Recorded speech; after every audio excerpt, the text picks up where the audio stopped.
Hello friends, this is S P Singh and welcome to crack all exams.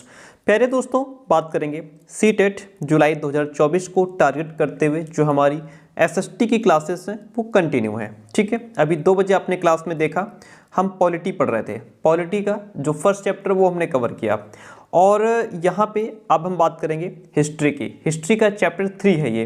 इससे पहले chapter first chapter second दोनों discuss कर चुके हैं। प्लेलिस्ट बनी है, वहाँ से आप सारी क्लासेस सीक्वेंस में देख पाएंगे। ज्योग्राफी के 2 चैप्टर्स हो गए हैं। ठीक है, तो ये है हिस्ट्री क्लास 6 चैप्टर 3। ओके, इसको हम लोग समझेंगे। ये इसमें आरंभिक नगर के बारे में बताया गया है, हड़प्पा की कहानी बताई गई है, जो भी जहाँ से जिस तरीके से क्वेश्चंस बन सकते हैं। और आज हमने अपने बड़े चैनल पे ये समझाया है वीडियो में कि किस तरीके से जो क्वेश्चंस है वो इन एनसीईआरटी से पूछे गए हैं। सिर्फ 2 चैप्टर से 6 क्वेश्चंस पूछे गए हैं। किसमें? आपका जो सीटेट जनवरी 2024 में हुआ था 21 जनवरी को, उसमें क्वेश्चंस पूछे गए हैं। यहाँ से जिस तरीके से क्वेश्चन बन सकते हैं उसको हमने ये हाईलाइट किया है। ठीक है, यहाँ से ये पॉइंट आपको लिखने हैं।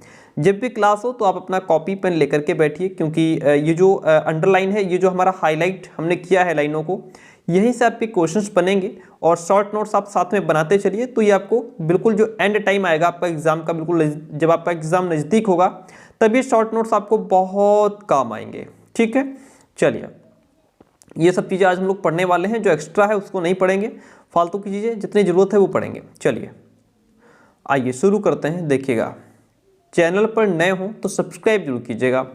हड़प्पा की कहानी को समझते हैं। थोड़ा सा जूम कर लेते हैं। देखिए क्या ही दिक्कत है, घर की खेती है। हड़प्पा की कहानी को देखिए। चलिए, अक्सर पुरानी इमारत अपनी कहानी बताती है। आज भी हम लोग अपने अड़ोस पड़ोस में पुराने खंडहर वगैरह कहीं ना कहीं दूर दिख ही जाते हैं। ठीक है, ये चीज़ें क्या होती, पुरानी कहानी बताती हैं। उनको देख करके हमें लगता है कि यार यहाँ लोग पहले कैसे रहते होंगे, है ना। हम गांव वाले से पूछते हैं तो बताते हैं कि यहाँ पे पहले राजा लोग रहा करते थे, यहाँ रानियाँ रहती थी, ये है वो है। आज भी ऐसी चीज़ें हैं, हमारे पड़ोस में भी है। तो ये अपनी कहानी बताते हैं। लगभग 150 साल पहले जब पंजाब में पहली बार रेलवे लाइनें बिछाई जा रही थी। ठीक है, पंजाब में पहली बार रेलवे लाइन कब बिछाई गई सर? 150 साल पहले। कब की बात है? 150 साल पहले। कहाँ? पंजाब में। ठीक है, पहली बार।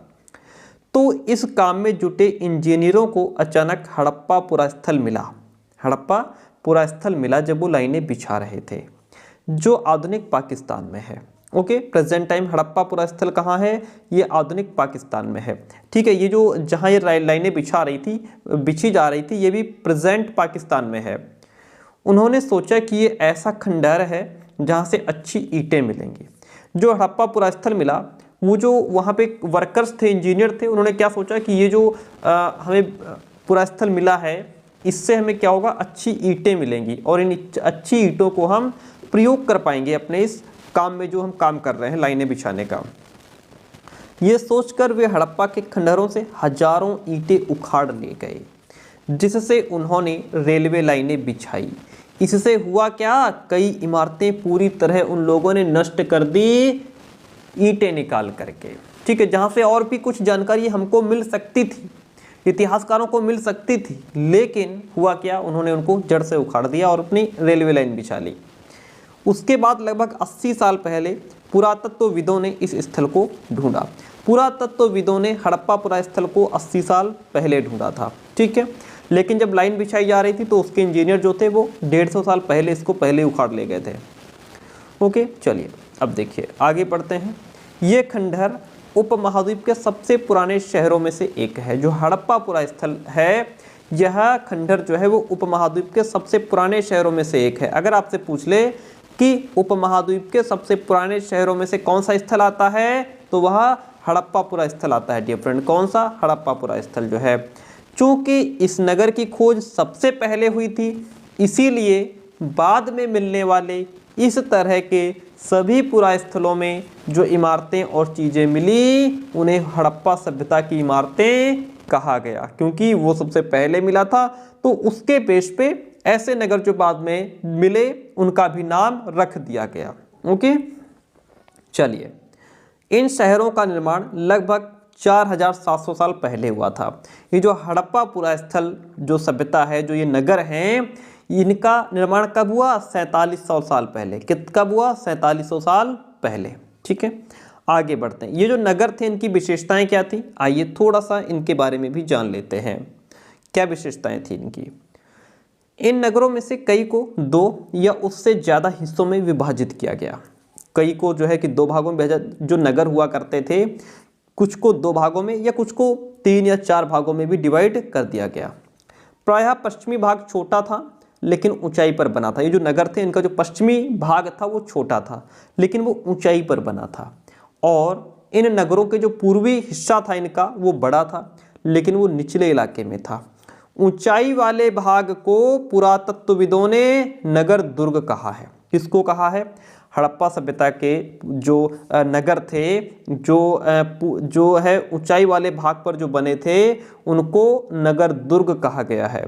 और जो निचले हिस्से पर हुआ करते थे उनको निचला नगर कहा गया है। ठीक है। दोनों हिस्सों की 4 दीवारें पक्की ईंटों की बनाई जाती थी। इसकी इसकी जो ईंटें थी वो इतनी अच्छी पक्की थी कि हजारों सालों बाद आज तक उनकी दीवारें खड़ी रही। दीवार बनाने के लिए ईंटों की चिनाई इस तरह करते थे जिससे कि दीवारें क्या हो, मजबूत बनी रहें। ओके।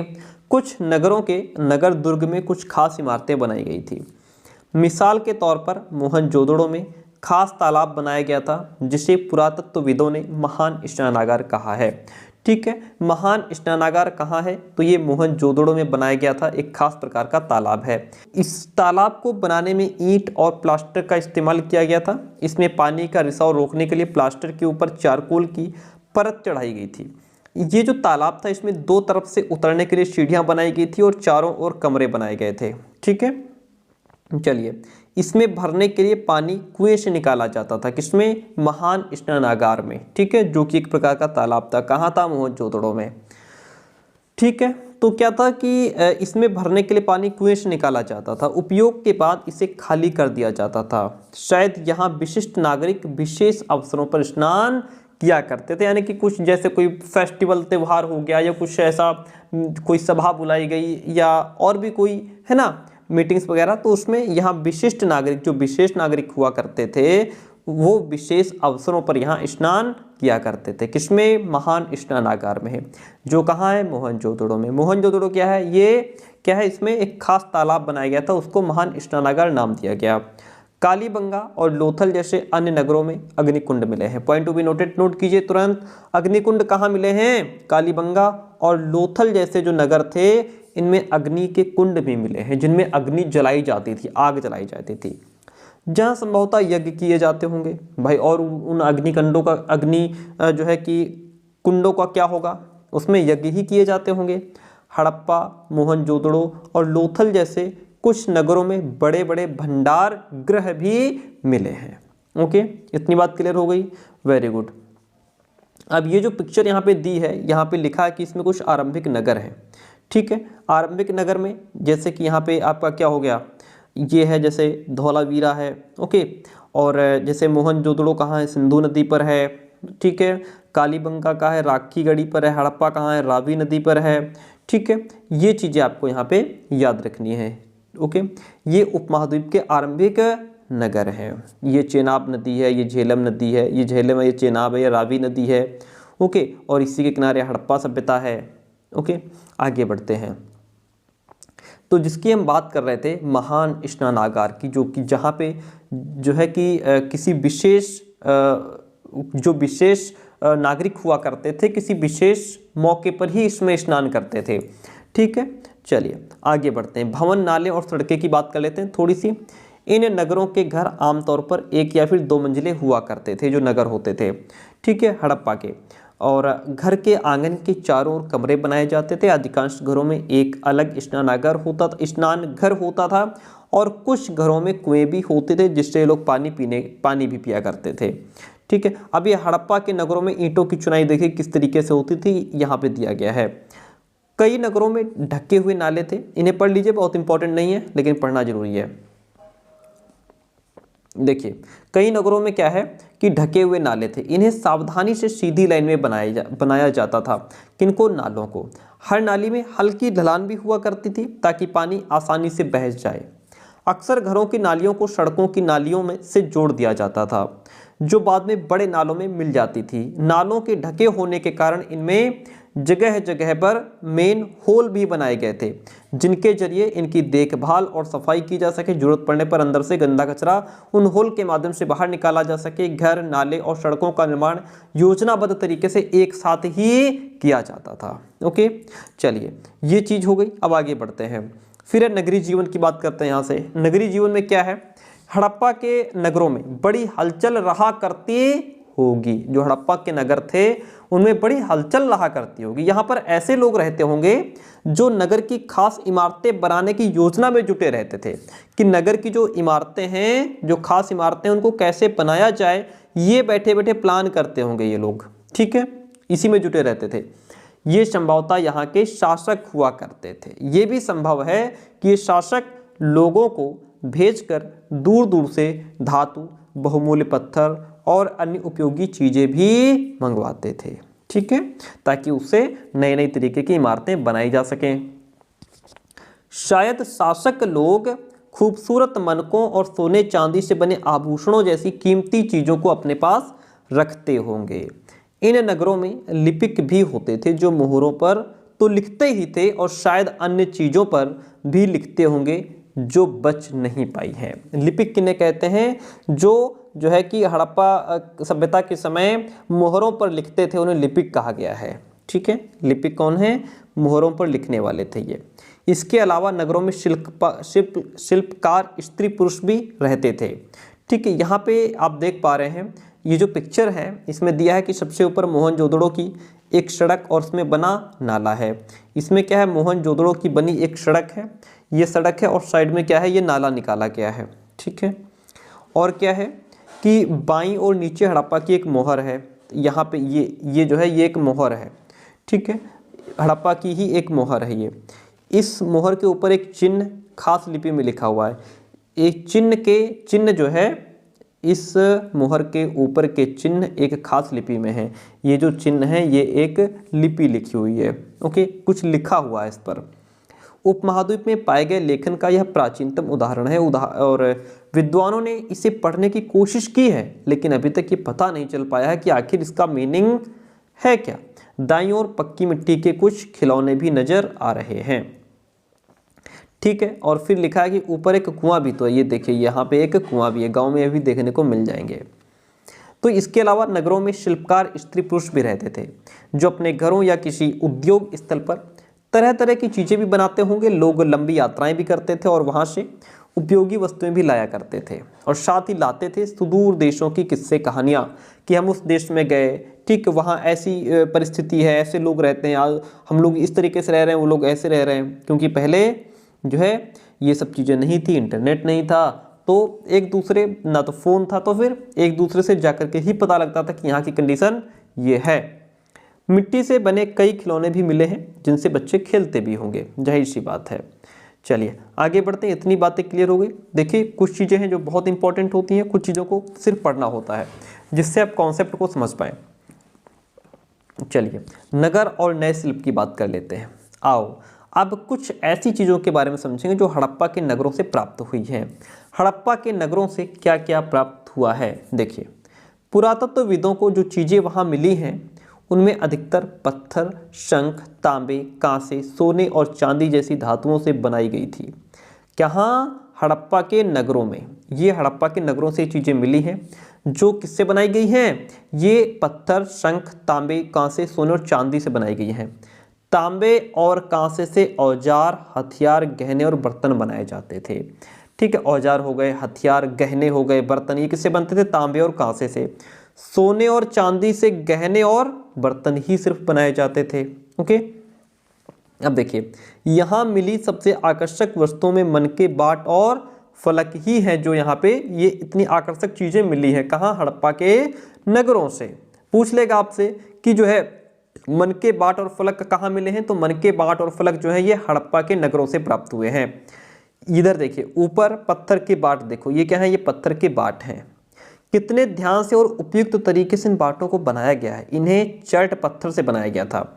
हड़प्पा नगर में जो ये पत्थर के बाट थे, इनको किससे बनाया गया था, इन्हें चर्ट पत्थर से बनाया गया था। इन्हें शायद बहुमूल्य पत्थर और धातुओं को तोलने के लिए ही बनाया गया होगा। फिर आगे देखिए लिखा है मध्य में बाएं तरफ से, ये दायां ये बाएं तरफ, इनमें से कई कॉर्निलियन पत्थरों से बनाए गए थे। ये जो मनके हैं ये कॉर्निलियन पत्थरों से बनाए गए थे। हड़प्पा नगर से मिले जो मनके थे वो किससे बने थे? कॉर्निलियन पत्थरों से बने थे। पत्थरों को काट और तराशकर मनके बनाए गए।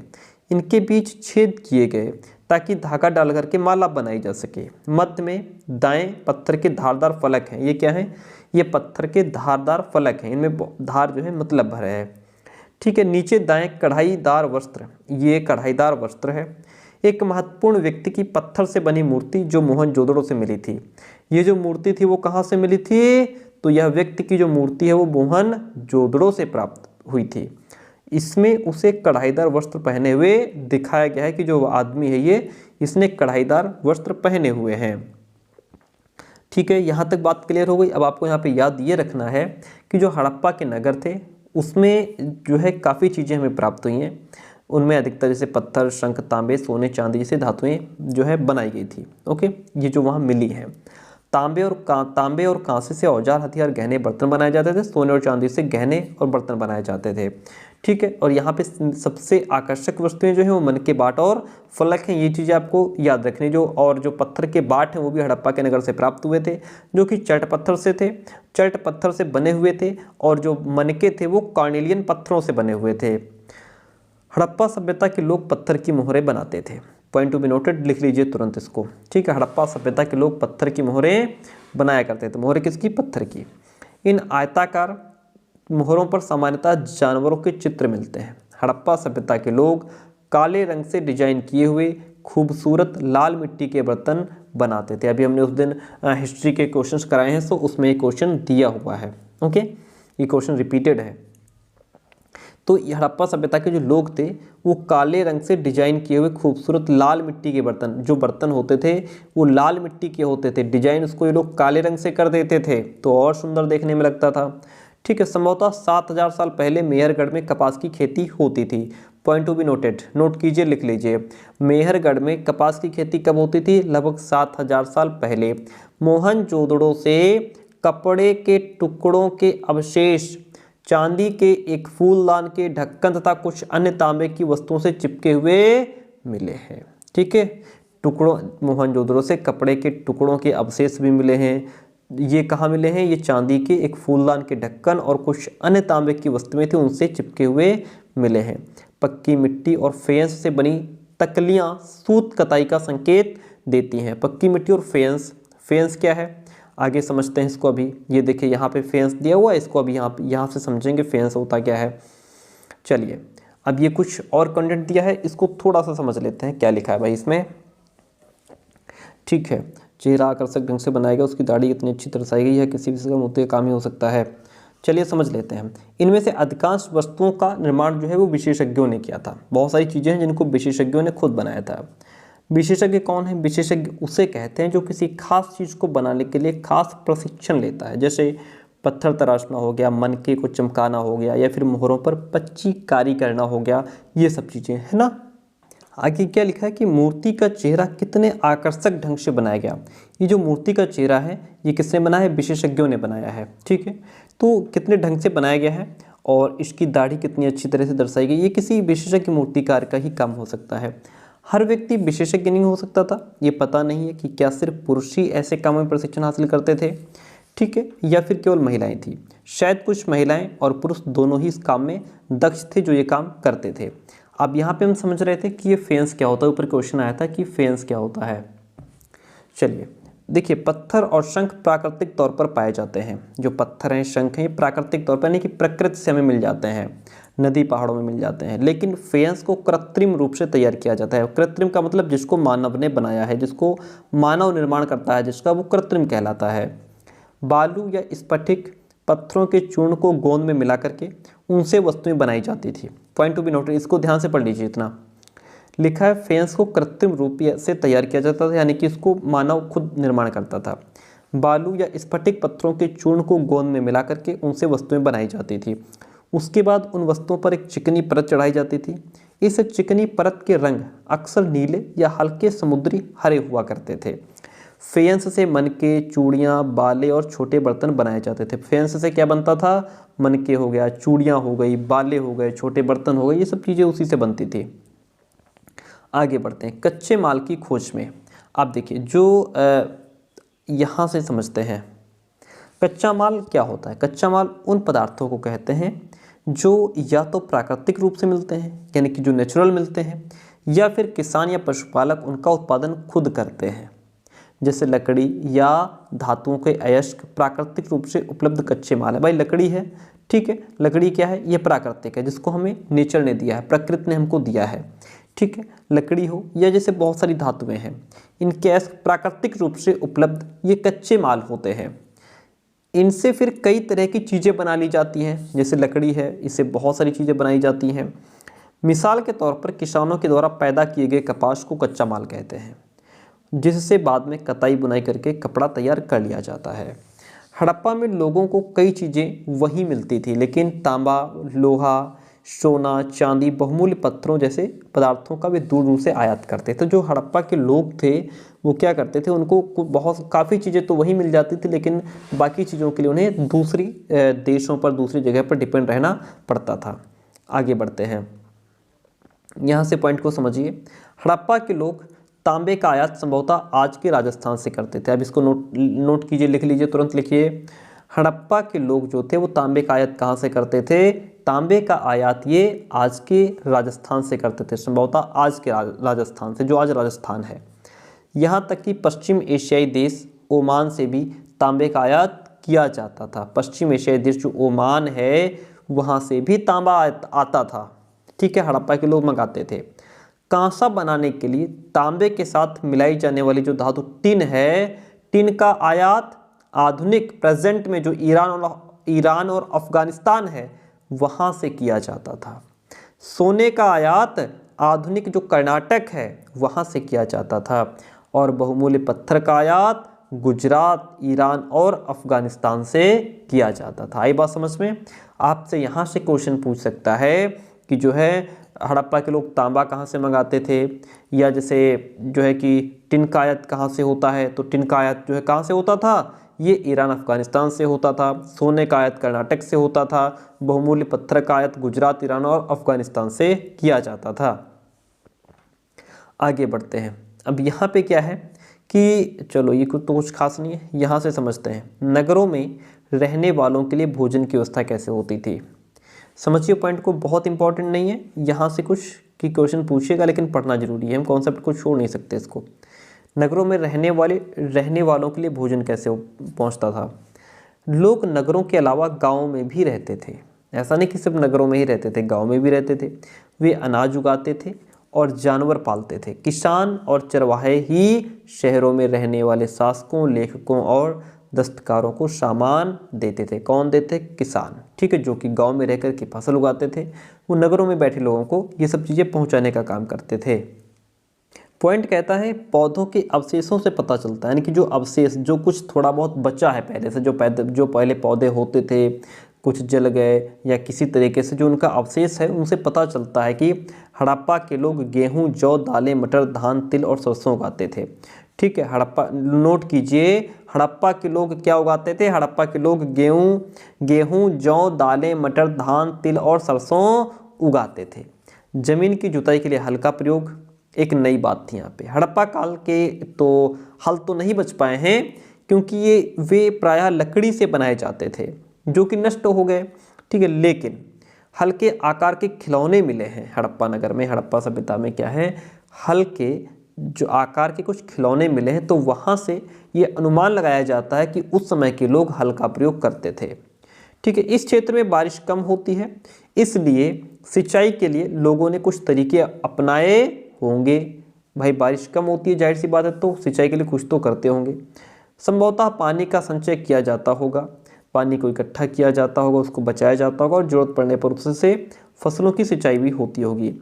हड़प्पा के लोग क्या पालते थे? हड़प्पा के लोग गाय, भैंस, भेड़ और बकरियां पालते थे। क्या पालते थे? हड़प्पा के लोग गाय, भैंस, भेड़ और बकरियों को अपना पालतू जानवर बनाए थे, यानी कि इनको पालने का काम किया करते थे। बस्तियों के आसपास तालाब और चरागाह हुआ करते थे, लेकिन सूखे महीनों में मवेशियों के झुंडों को चारा पानी की तलाश में दूर दूर तक ले जाया जाता था जब सूखा पड़ जाती थी। ठीक है, वे बेर जैसे फलों को इकट्ठा करते थे, जो बेर होता है इस प्रकार के फलों को इकट्ठा करते थे, मछलियां पकड़ते थे और हिरण जैसे जानवरों का शिकार भी करते थे। कौन? हड़प्पा के लोग ये सब किया करते थे। ये जो खिलौना मिला है या जो भी ये मिली है, ये क्या है? ये हल्के आकार का ही एक खिलौना है। क्या है? हल्के आकार का खिलौना है। इससे पता चलता है कि पहले के लोग हल का प्रयोग करना जानते थे। समझिए, गुजरात में हड़प्पाकालीन नगर का सूक्ष्म शिक्षण। यहाँ से कुछ चीज़ें आपको नोट करनी पड़ेंगी और इम्पॉर्टेंट चीज़ें हैं। गुजरात में हड़प्पाकालीन नगर का सूक्ष्म निरीक्षण यहाँ से करना है। कच्छ के इलाके में खदिर बेत के किनारे धौलावीरा नगर बसा था। Point to be noted, note कीजिए, धौलावीरा नगर कहाँ बसा था? धौलावीरा जो नगर है यह कच्छ के इलाके में खदिर बेत के किनारे बसा था। वहाँ साफ पानी मिलता था, ज़मीन उपजाऊ थी। कैसी ज़मीन थी? ज़मीन उपजाऊ थी। ठीक है, चलिए, जहाँ हड़प्पा सभ्यता के कई नगर 2 भागों में बटे हुए थे, वहीं धौलावीरा नगर को 3 भागों में बांटा गया था। जो खदिर बेत के किनारे धौलावीरा नगर था वह 3 भागों में बटा हुआ था। इसके हर हिस्से के चारों ओर पत्थर की ऊंची ऊंची दीवारें भी बनाई गई थी। इसके अंदर जाने के लिए बड़े बड़े प्रवेश द्वार थे। इस नगर में एक खुला मैदान भी था जहां सार्वजनिक कार्यक्रम आयोजित किए जाते थे। यहाँ मिले कुछ अवशेषों में हड़प्पा लिपि के बड़े बड़े अक्षरों को पत्थर में खुदा पाया गया है। क्या है? यहाँ पर जो अवशेष मिले हैं उनमें हड़प्पा लिपि के जो बड़े बड़े अक्षर हुआ करते थे उनको पत्थरों में खुदा पाया गया है। पत्थरों में खुदे थे वो। ठीक है, उकेरा गया था उनको। इन अभिलेखों को संभवतः लकड़ी में जड़ा गया था। किसमें? लकड़ी में जड़ दिया गया था। यह एक अनोखा अवशेष है क्योंकि आमतौर पर हड़प्पा के लोग मोहर जैसी छोटी वस्तुओं पर पाए जाते हैं। हड़प्पा के लेख जो है वो कहाँ मिलते हैं? हड़प्पा के लेख मोहर जैसी छोटी वस्तुओं पर मिलते हैं। लेकिन यहाँ पे तो कुछ अलग ही हो गया। अलग ये हो गया कि जो अभिलेख थे हड़प्पा लिपि के, जो अक्षर थे वो कहाँ थे? पत्थरों में खुदे मिले और प्लस उनके अभिलेख लकड़ी में जड़े हुए पाए गए, इसीलिए इसको अनोखा कहा गया। ठीक है, क्योंकि इनके जो लेख हैं वो तो छोटी छोटी वस्तुओं पर भी मिल जाते हैं। आगे बढ़ते हैं। गुजरात की खंबात की खाड़ी में मिलने वाली साबरमती की एक उपनदी के किनारे। ठीक है, देखिए, गुजरात की खंबात की खाड़ी में, किसकी खाड़ी में? गुजरात की जो खंबात की खाड़ी है उसमें मिलने वाली साबरमती की एक उपनदी के किनारे बसा लोथल नगर ऐसे स्थान पर बसा था। लोथल नगर कहाँ था? लोथल नगर गुजरात में। ठीक है, गुजरात में कहाँ? खंबात की खाड़ी में। ओके, जो मिलने वाली साबरमती नदी थी उसकी एक उपनदी थी, उसके किनारे बसा हुआ था, जहाँ कीमती पत्थर जैसा कच्चा माल आसानी से मिल जाता था। ये पत्थरों, शंखों और धातुओं से बनाई गई चीज़ों का एक महत्वपूर्ण केंद्र हुआ करता था। कौन? लोथल। लोथल जो है यह पत्थरों, शंखों और धातुओं से बनाई गई चीज़ों का महत्वपूर्ण केंद्र हुआ करता था। लोथल। लोथल कहाँ था? गुजरात में। इस नगर में एक भंडार गृह भी था। इस भंडार गृह से कई मोहरें और मुद्रांकन या मोहरबंदी यानी कि गीली मिट्टी पर दबाने से बनी उसकी छाप जो है, ये सब चीज़ें मिली हुई हैं। कहाँ से? ये लोथल से सब चीज़ें मिली हुई हैं। आगे बढ़ते हैं। देखिएगा यहाँ पे क्या है, नीचे ये जो पिक्चर है इसमें ये क्या है? लोथल का बंदरगाह है। ये क्या है? ये लोथल का ही एक बंदरगाह है। लोथल कहाँ था? लोथल जो है गुजरात में था। यह बड़ा तालाब लोथल का बंदरगाह रहा होगा, ऐसा अनुमान है, जहां समुद्र के रास्ते आने वाले नावें रुकती थी। संभवतः यहाँ पर माल चढ़ाया या फिर उतारा जाता होगा। ठीक है, चलिए यहाँ तक बात क्लियर। अब आगे बढ़ते हैं। यहाँ पर एक इमारत मिली है जहाँ संभवतः मनके बनाने का काम होता था। पत्थर के टुकड़े, अध बने मनके बनाने वाले उपकरण और तैयार मनके भी यहाँ मिले हैं। मोहर की बात कर लेते हैं। मुद्रा या मोहर और मुद्रांकन या फिर मोहरबंदी। मोहरों का प्रयोग सामान से भरे डिब्बों या थैलों को चिन्हित करने के लिए किया जाता होगा। जो मोहरें थी उनका प्रयोग सामान से भरे जो डिब्बे थे या थैले थे उनको चिन्हित करने के लिए किया जाता होगा, जिन्हें एक जगह से दूसरी जगह भेजा जाता था। ठीक है, थैले को बंद करने के बाद उनके मुहानों पर गीली मिट्टी पोत कर उन पर मोहर लगाई जाती थी। मोहर की छाप को ही मोहरबंदी कहते हैं। मोहर की जो छाप थी उसको मोहरबंदी कहते हैं। अच्छा, ये जो है कि क्यों लगाई जाती थी? भाई हम कुछ पैक करके अगर किसी सामान को दूसरी जगह भेज रहे हैं तो उससे ये सिक्योरिटी रहती थी, ये पता रहता था कि हाँ ये सामान रास्ते में खुला है कि नहीं खुला है, इसीलिए उसको लगा दिया जाता था। अगर ये छाप टूटी हुई नहीं होती थी तो ये साबित हो जाता था कि सामान के साथ कोई छेड़छाड़ नहीं हुआ है। ठीक है, इसीलिए उसको लगा दिया जाता था। आज भी मोहर का प्रयोग होता है। ओके, चलिए आगे बढ़ते हैं। अब देखिए ये जो सभ्यता थी इसका अंत कैसे हुआ, इस सभ्यता का अंत कैसे हुआ, बहुत इंपॉर्टेंट इसमें से नहीं है लेकिन पढ़ना जरूरी है। सभ्यता के अंत का रहस्य कैसे हुआ? लगभग 3900 साल पहले एक बड़ा बदलाव देखने को मिलता है। कब की बात है? लगभग 3900 साल पहले, 3900 साल पहले अचानक लोगों ने इन नगरों को छोड़ दिया। ठीक है, लेखन, मोहर और बाटों का प्रयोग बंद हो गया। दूर दूर से कच्चे माल का आयात काफ़ी कम हो गया। मोहनजोदड़ो में सड़कों पर कचरे के ढेर बनने लगे। जल निकास प्रणाली नष्ट हो गई और सड़कों पर ही झुग्गीनुमा घर बनाए जाने लगे। ठीक है, इतना हो गया। ये सब क्यों हुआ? कुछ पता नहीं कि आखिर ये सब कैसे हुआ, ये सभ्यता, ये नगर कैसे नष्ट हो गए। कुछ विद्वानों का कहना है कि नदियाँ सूख गई थी, कुछ कहते हैं कि नहीं, जंगलों का विनाश हो गया था। इसका कारण ये हो सकता है कि ईंटें पकाने के लिए ईंधन की जरूरत पड़ती थी। इसके अलावा मवेशियों के बड़े बड़े झुंडों से चरागाह और घास वाले मैदान समाप्त हो गए होंगे। कुछ इलाकों में बाढ़ आ गई होगी जिस वजह से लोग या तो मर गए होंगे, उनके घर उजड़ गए होंगे, मर गए होंगे, बह गए होंगे। लेकिन इन कारणों से ये स्पष्ट नहीं हो पाता है कि सभी नगरों का अंत कैसे हो गया। अचानक हर जगह एक साथ बाढ़ तो नहीं आई होगी, ना तो एक जगह सब नदियां सूख गई होंगी, ना तो एक जगह सब जंगल चले गए होंगे।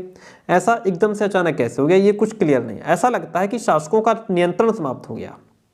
जो भी हुआ हो, परिवर्तन का असर बिल्कुल साफ यहाँ से दिखाई देता है। आधुनिक पाकिस्तान के सिंध और पंजाब की बस्तियां उजड़ गई थी। कई लोग पूर्व और दक्षिण के इलाकों में नई और छोटी बस्तियों में जाकर के बस गए थे।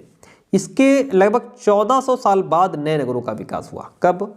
1400 साल बाद नए नगरों का विकास हुआ। ठीक है, इनके बारे में हम आगे बढ़ेंगे। अब यहाँ से कुछ इंपॉर्टेंट चीज़ें, इंपॉर्टेंट क्या है, कुछ महत्वपूर्ण तिथियाँ हैं, इनको आप ध्यान दीजिएगा। देखिए, अगर आप लोग एसएसटी का पेपर देने जा रहे हैं तो और एनसीईआरटी पढ़ रहे हैं तो आप सही डायरेक्शन में हैं। यदि आप एनसीईआरटी नहीं पढ़ रहे हैं, अब आप सोचते हैं यार इतना बड़ा चैप्टर पढ़ते हैं उसमें से 2-4 क्वेश्चन मिलेंगे। भैया 2-4 क्वेश्चन ही तो बहुत इंपॉर्टेंट है। हर चैप्टर से आपको एक दो क्वेश्चन देखने को मिलेगा। तो इस तरीके से यदि आप एनसीईआरटी पढ़ रहे हैं तो आप सही डायरेक्शन में हैं, नहीं तो फिर दिक्कत हो जाएगी। एनसीईआरटी पढ़ते रहिए। ठीक है, अपने दोस्तों तक कॉलेज ग्रुप में हर वीडियो को शेयर कीजिए। कुछ महत्वपूर्ण तिथियां हैं। मेहरगढ़ में कपास की खेती कब होती थी? मेहरगढ़ में कपास की खेती लगभग 7000 साल पहले हुई। नगरों का आरंभ कब हुआ? लगभग 4700 साल पहले हुआ। ठीक है, हड़प्पा के नगरों के अंत की शुरुआत जो है 3900 साल बाद हुई, 3900 साल पहले हुई और फिर अन्य नगरों का विकास लगभग 2500 साल पहले से माना जाता है। तो ये कुछ इंपॉर्टेंट चीज़ें यहाँ से हमने निकाली जिनको आपने तुरंत नोट भी किया होगा। अगर वीडियो पसंद आया है तो प्लीज़ लाइक कर दीजिए, चैनल पर नए हो तो सब्सक्राइब कर लीजिए, अपने दोस्तों तक शेयर करना बिल्कुल ना भूलें। अपना भी भला हो, दूसरे का भी भला हो और इम्पॉर्टेंट चीज़ें वो समझ पाए, जान पाए। ठीक है, और इसी तरीके से हम लोग अभी नेक्स्ट क्लास में भी जो जियोग्राफी की क्लास है उसको डिस्कस करेंगे।